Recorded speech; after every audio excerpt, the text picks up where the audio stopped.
ఈ రోజున వార్తల్లో చూస్తున్నాం తెలుగుదేశం నాయకులు పిన్నెల్లి రామకృష్ణారెడ్డి గారిని క్యారెక్టర్ అసాసినేట్ చేస్తూ ఇష్టం వచ్చినట్టు ప్రెస్ మీట్లు పెడుతూ వాళ్ళు అనుబంధ ఛానల్స్ లో అసభ్యకరంగా పోస్టింగ్లు చేస్తున్నారు. ఒక ఈవీఎం ఘటనని వాళ్ళు చూపెడుతూ పిన్నెల్లి రామకృష్ణారెడ్డి గారిని నిందితుడిగా చేర్చడం ఎంతవరకు సమంజసం? 4 సార్లు మాచర్లలో గెలిచిన వ్యక్తి పిన్నెల్లి రామకృష్ణారెడ్డి గారు. తెలుగుదేశం అధికారంలో ఉన్నప్పుడు, జగన్మోహన్ రెడ్డి గారు ముఖ్యమంత్రిగా ఉన్నప్పుడు కాదు, తెలుగుదేశం చంద్రబాబు నాయుడు గారు అధికారంలో ముఖ్యమంత్రిగా ఉన్నప్పుడు అక్కడ జనబలంతో గెలిచిన వ్యక్తి రామకృష్ణారెడ్డి గారు. ఎటువంటి తప్పులు లేకుండా సక్రమంగా జరిగినప్పుడే ప్రజాబలంతో గెలిచాడు. ఈరోజు ఎందుకు గెలవకుండా ఉంటాడు? ఆలోచించండి.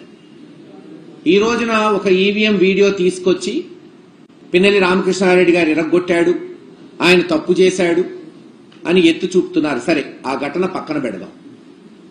ఎలక్షన్ కమిషన్ వారు దాదాపు 7-8 చోట్ల ఈ ఈవీఎం మెషిన్లు ఇరగ్గొట్టారు, వాళ్ళ మీద కేసులు పెట్టాము అని చెప్తున్నారు. మరి ఆ వీడియోలు ఎందుకు బహిర్గతం చేయట్లేదు? ఎందుకు ఒక్క వీడియోనే బయటకు వస్తుంది? ఎందుకు తెలుగుదేశం ఇరగ్గొట్టిన వీడియోలు లేదు? అన్ని ఏది అయితే కంప్లైంట్స్ వచ్చినాయో, ఇటు వైఎస్ఆర్సీపీ తరఫున కావచ్చు, అటు టీడీపీ తరఫున కావచ్చు, ఎందుకు ఆ వీడియోలు మీరు బహిర్గతం చెయ్యరు? అసలు వీడియో కెమెరాలు పెట్టింది ఎందుకు బూతుల్లో? ఏమన్నా తప్పులు జరిగితే తెలుసుకోవడానికి. ఆ తప్పులు జరిగినాయని గత 10 రోజుల నుంచి ఘోషిస్తున్నాం వైఎస్ఆర్సీపీ నాయకులు. ఉదాహరణకి పోనీ మాచర్ల నియోజకవర్గమే తీసుకుందాం. తుమ్మూరుకోడు గాని, వెల్దుర్తి గాని, చింతపల్లి గాని, వేపకంపల్లి గాని, ఒప్పిచెర్ల గాని రిగ్గింగులు జరిగినాయి. అక్కడ ఏజెంట్లను లాగేశారు, క్లియర్ గా కనపడుతున్నాయి. ఈ రోజు కొంతమంది వైఎస్ఆర్ నాయకులు ఆ వీడియోలు చూపెట్టారు.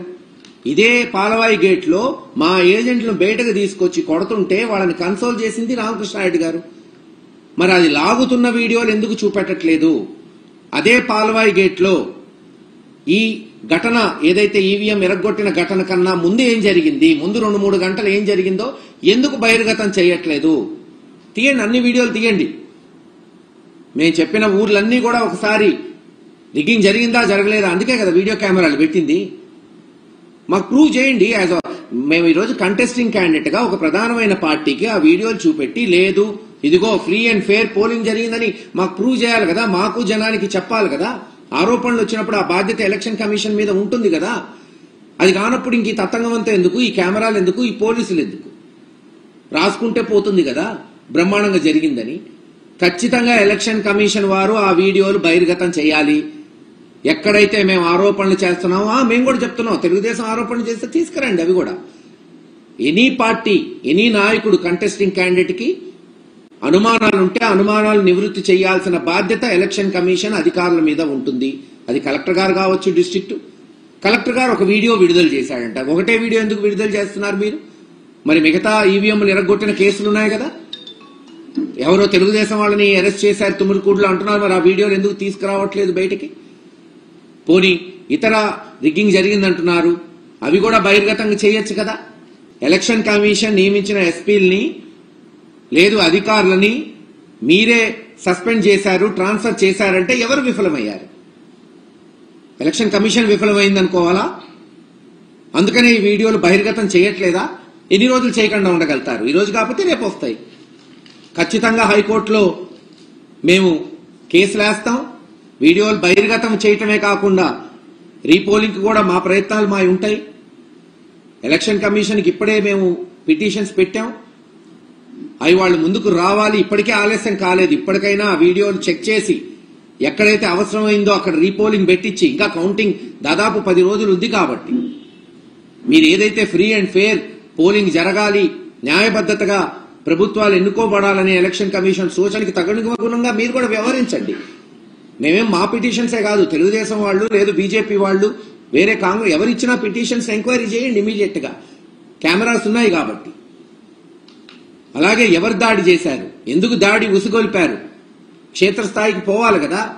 కేవలం ఒక ఘటనని తీసుకొని నిందితుల్ని శిక్షించడమే కాదు, నిందితుల్ని ఫ్రేమ్ చేయటం కాదు, ఆ ఘటనకి పర్యవసానంగా ముందు ఏం జరిగిన ఇన్సిడెంట్స్ అవి జరిగితేనే కదా ఈ ఘటనలు జరిగేది.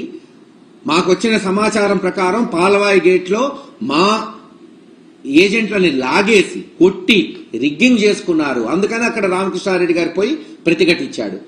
అంటే రిగ్గింగ్ చేయటం సమంజసమా? ఎలక్షన్ కమిషన్ ప్రకారం ఏజెంట్లు లాగి కొట్టడం సమంజసమా? అంటే అవన్నీ జరిగినప్పుడు అక్కడ కంటెస్టింగ్ క్యాండిడేట్ ఏమీ చేయకుండా నోరు మూసుకొని ఇళ్లలో కూర్చుంటే అది కరెక్ట్. అంతేనా మీరు చెప్పాలనుకుంటుంది? దానికి ముందు వీడియోలు కూడా ఖచ్చితంగా మీరు విడుదల చేయాలి ఎలక్షన్ కమిషన్. ఇది మా పార్టీ తరఫున మేము చేస్తున్న డిమాండ్. మీరు చేయకపోతే హైకోర్టుకు పోతాం, కేసులు వేస్తాం. వీడియో విడుదలయ్యే వరకు మా పోరాటం ఆగదు. ఎవరిది తప్పు, ఎందుకు జరిగింది ఆ తప్పు పర్యవసానం ఏం జరిగినాయి కూడా ప్రజలకు తెలుసుకుంటారు.